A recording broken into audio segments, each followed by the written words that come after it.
Fiesta dito kahapon, kaya may mga banderetas pa.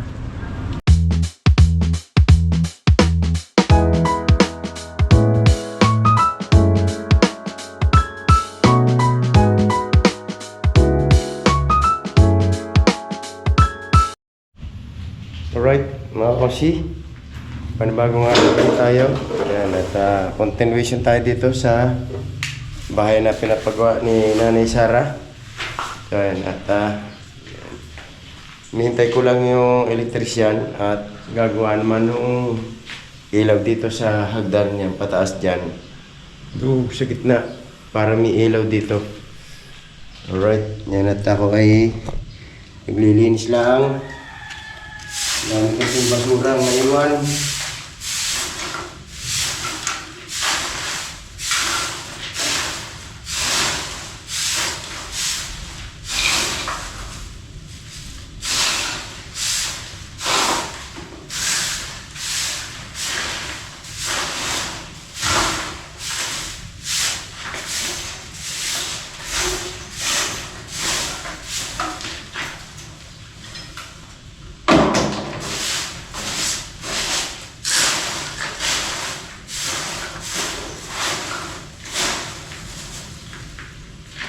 Yan natin linisin para magliwanag tingnan. Ang gulong tingnan. Kaya bawasan natin ng konti yung nandito sa loob.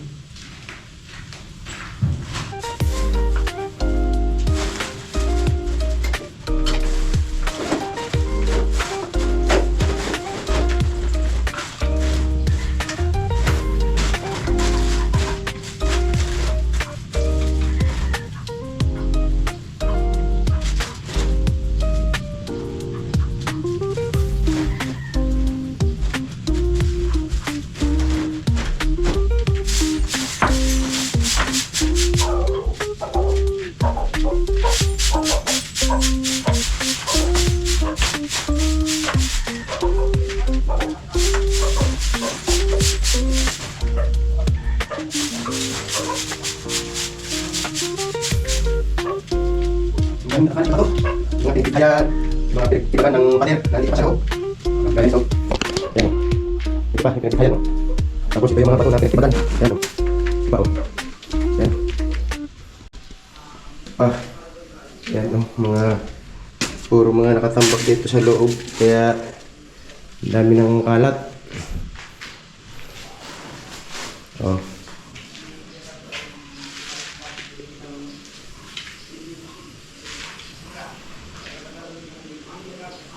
Yun, may mga hollow block panlabis.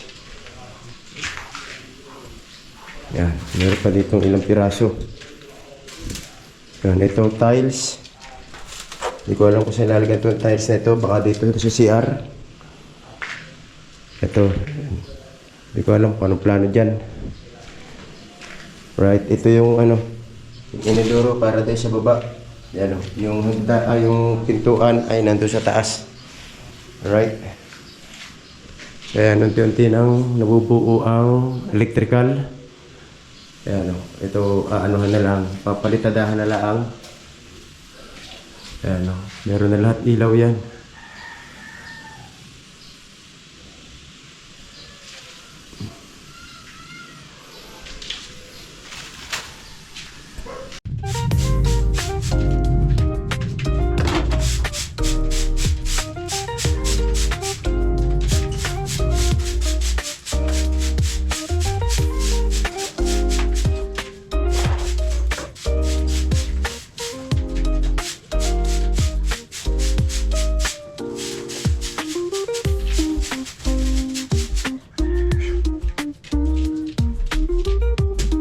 Yan, at medyo malinis na.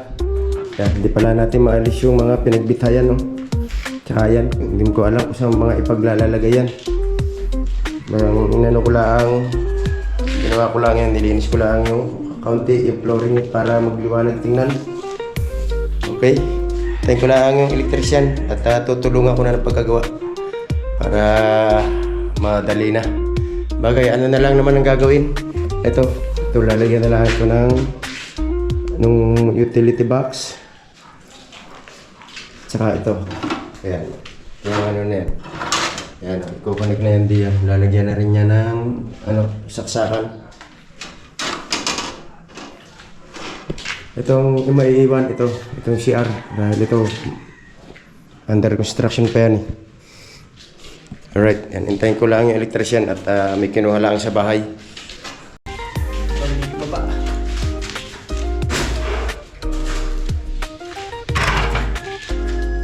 Gano'n ba ang ganyan? Dito. Ha? Dito. Ito. Hindi mo lang ito.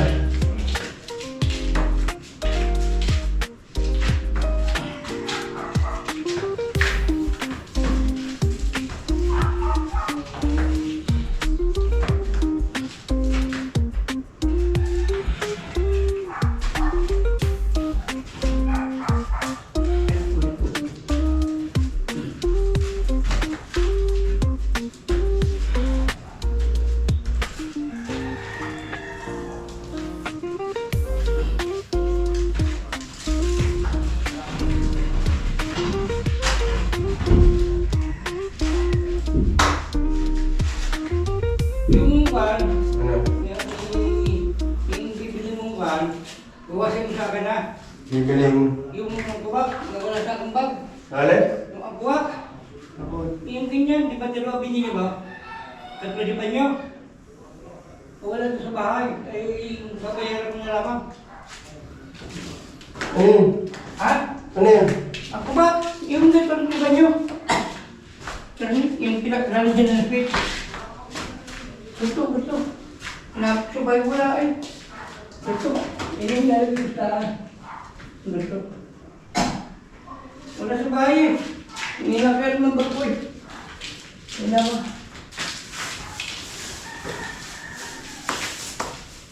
Ano ba ito? 14 eh. Oh, yung gaya naman. Gaya doon ng 14 ito. Oh. 12 Yung nga. gaya ng itim, yung itim. Oo nga, ito nga. Laki yan. Ano nung nagagamitin ko dyan? Ara sa ilaw. Ayan, sige. Ayun ang gagamitin sa ako.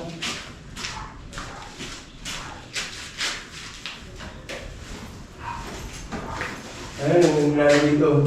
Ano yun? Bibili pa. Oo, Dahil nung natanggal mo, ay na may titibagin na nilagyan mo na yung titibagin naman na rin. Titibagin mo yan. Oo, ay, kawang. Oo. Ay, hindi ko alam. Hindi na kuha na muna. Ayun na muna. Wala na muna gagawin din yun. Mas baka ang kamera private ka.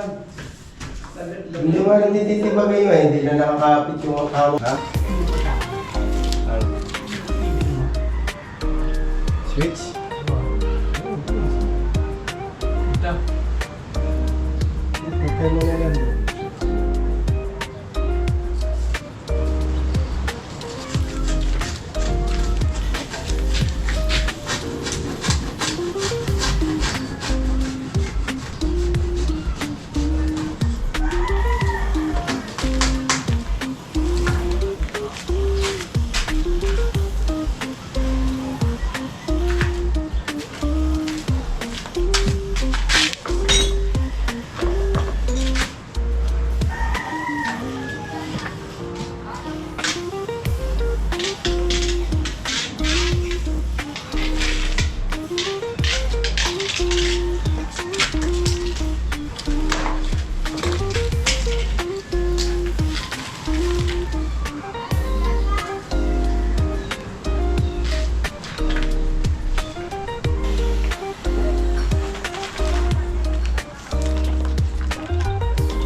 Yeah.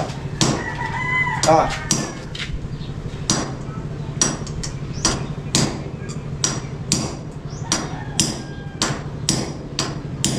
Kaninong ano, sinong pagbibigyan ko daw?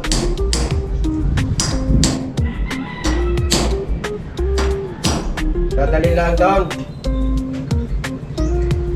Ah, sige, sige. Wow.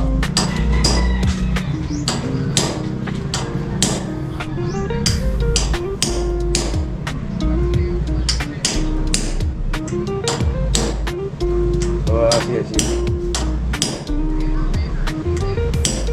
Sige, sige. Alright, mga kosi.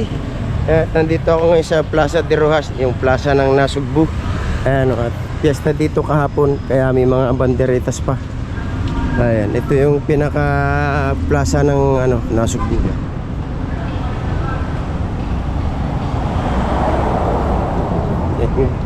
Galing ako ng munisipyo, dinala ko yung ano, rescue ng bukana dahil gagamitin daw ng mga pulis. Hindi ko alam kung saan. At dito ako ngayon, pauwi na ako. Inihatid ko lang talaga yung ano, yung rescue. Dito na ako sa Portang Inasal. And dito pa rin yung plaza. Diyan nagda-jogging lagi si na misis pagkagabi. At dito sa harap ng plaza, makikita mo yan, Inasal, Jollibee, tapos doon yung bus station, yung BSC, ayan, Andox. Ito yung magiging palatandaan nyo pagka nandito kayo sa plaza. Ayan, oh. Tapos ito yung ano, Save More. Alright, pauwi na ako. Nandito pa rin yung mga ano, mga tindahan, yung mga ukay-ukay, yung mga alahas, yan, oh. Yung mga damit, yung mga cellphone repair dito. Tapos ito yung simbahan ng Mormons. Itong daan na to ay papunta ng palengke. Dami kayong mabibili dito pagka ganitong piyesta hanggang sa makatapos ang piyesta. Ayan, oh. Mga 3-4 na araw pa mga yan bago maglipatan uli ng ibang lugar kung saan merong piyestahan uli ang hanapin ng mga yan. Ito na yung way papunta ng ano, Nasugbu Market. Ayan, oh. Ito, kalamihan dito yung mga Muslim na yan, yung may mga tindahan na yan. Ayan, oh. Yung mga gown, mga pa Santa Cruzan, kasal, pwede dyan. Nandito na yung malalaking mga establishment. Ayan, Supermac. Ayan, pagka yung mga ano, mga paninda sa tindahan, yan dyan, pwede. Tapos ito yung Subway. Ayan, marami dyan mga appliances, yung mga gamit sa construction, nandyan yan. Yan na yung ano, Nasugbu Market. Yan na. Ang bumbilya mo, para ba ito sir eh? Ha? Ang bumbilya. Para isang taas ang hanamang. Hindi, ako na bahala dyan. Ano na lang muna. Yabang mo na lang. Ayan, nakabang na yan. Alright, dito na ulit tayo. Nakabang na yan ha. Ayan, oh. Tesa niya, ano yan? Ha? Hindi may ilalagay doon? Oo, hindi ba ilagay eh. Ay, kailangan may bumilya bago ilagay. Alright, ayan na, oh. Oo. Pero ito yung para dito sinasabi ko sa tapat ng hagdan. Yan dito. Madali na yan. Kahit ako na ang maglagay niyan, pwede na yan. Saka pa kailangan dyan, ang dami yun. Oo. Saka hindi sa may.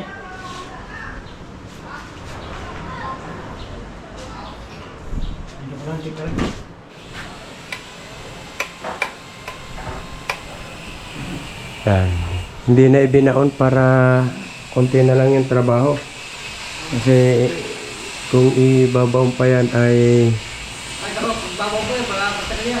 sisira pa yung ano yung palitada eh. Maganda na yung palitada. Saka hindi na naman kita yung wire kasi meron na nito. Tataklob na siya.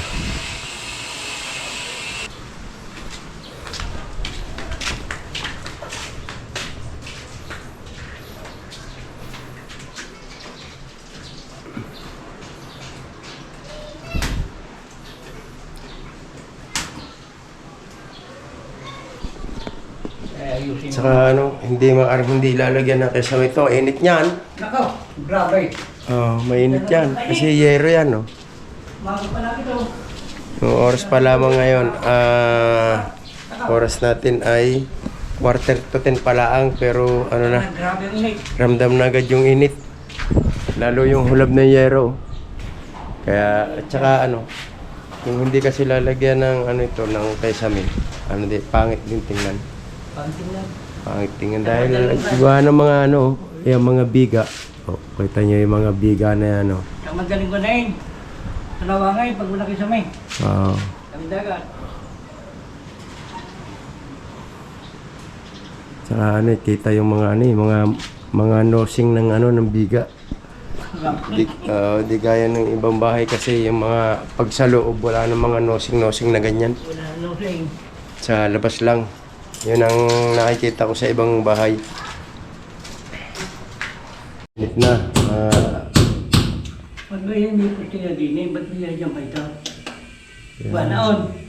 Wala siguro niya hagdan. Ush! Naman. Hindi ko na yan. Hindi ko nga, nakalaki, wala pa man eh. Kung nilagyan ng doon dyan, ng ganito, lalaki mo ang kamili niyan. Sinagad, parang hindi na yuk-yuk.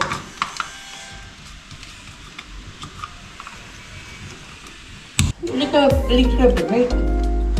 Hindi ka nabubuan yan. Kung ano pa na dyan, simple yan. Ito, perfect. Ngayon, pag nagkuha naman, kuha rin ang gabir niyan. Pero malabo. Tagal na ng panahon. Tagal na ng panahon na uganda.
Yung kabila, kakaplaso na pala ito niyan, ay kung palaki ng bahay yan.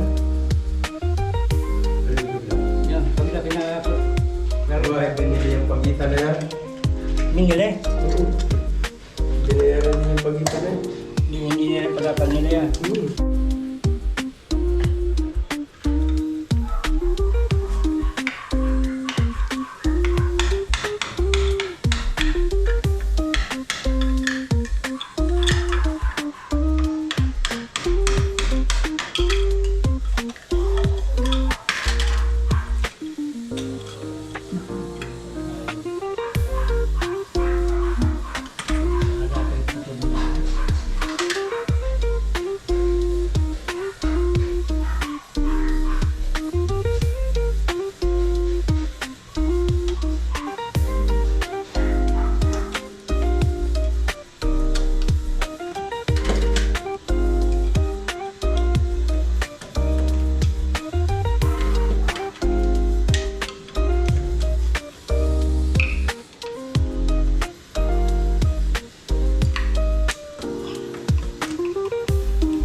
Naglinis na ng konti.